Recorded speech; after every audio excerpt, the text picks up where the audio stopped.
De Castro, sa wakas may inamin sa publiko. Sa wakas nga ay may inamin na sa publiko ang person of interest sa pagkawala ng teacher beauty queen na si Catherine Camilon. Siya si Police Major Alan De Castro na hinihinalang huling kasama ng beauty queen. Ayon sa imbestigasyon ng mga awtoridad ay nais na siyang hiwalayan ng dalaga ngunit ayaw umano pumayag ni De Castro. Kamakailan nga sa programang Ted Filon sa Radyo 5, kinumpirma ni Police Colonel Jacinto Malinao, ang namamagitan sa victims at suspect. May balita ring nais ng makipagkalas ng beauty queen sa nasabing major, ngunit hindi raw ito pumayag kaya nauwi sa sakitan. Bukod dito, may ginawa pa umano ang dalagang si Catherine na mas ikinagalit pa umano ni De Castro. Ang pinakakritikal na nakita nating motibo dito ay yung sinabi sa statement na ito pong victims. Itong si Catherine umano ay nagsumbong sa legal wife ni Major Alan De Castro na ito ay may babae. Gayon po ang nakita nating motibo at involvement nitong si Alan De Castro, pagsasalaysay ni Colonel Jacinto.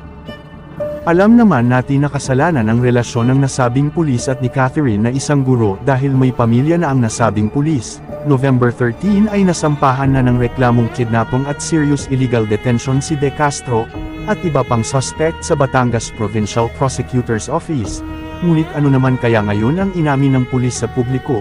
Inamin na umano ni Major Alan De Castro na may relasyon sila ni Pinay Beauty Queen at guro na si Catherine Camilon. Si De Castro ang itinuturong prime suspect sa misteryosong pagkawala ni Catherine. Ginawa umano ni De Castro ang pag-amin sa harap mismo ng hepe ng PNP at direktor ng CIDG sa Camp Crame noong November 15, 2023, sa ulat ng 24 oras. Minsan na rin umanong inireklamo si De Castro ng pananakit ni Catherine sa official residence ng Chief PNP na si General Benjamin Acorda Jr. at CIDG Director Romeo Caramat. Iniharap si Major De Castro. Ayon kay Caramat, siya po ay iniharap natin kay Chief PNP kaninang umaga and he admitted na mayroon silang illicit relationship with Catherine Camilon.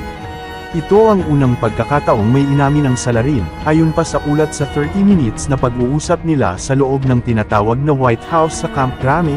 Tiklop pa rin daw umano ang bibig ni De Castro tungkol sa pagkawala ni Miss Camilon. Lahad ni Caramat, nung siya ay tanungin natin kung mayroon ba siyang involvement doon sa pagkawala ni Miss Catherine. Ang sinabi lang niya kay Chief PNP, he invoked his right to remain silent. Hindi na raw pinilit pa nina Acorda at Caramat na magsalita ang suspect. Saad ni Caramat, nagsorry siya kay Chief PNP for dragging the PNP organization na nadadamay ang organization, so the Chief PNP naman accepted his apology. Dagdag pa nga nito, nasampahan na ng reklamong kidnapping at serious illegal detention si De Castro, kanyang driver at bodyguard na si Jeffrey Magpantay, at dalawang iba pang kaugnay ng pagkawala ni Catherine. Hamon ngayon sa CIDG ang mahanap si Miss Camilon na lagpas isang buwan nang nawawala.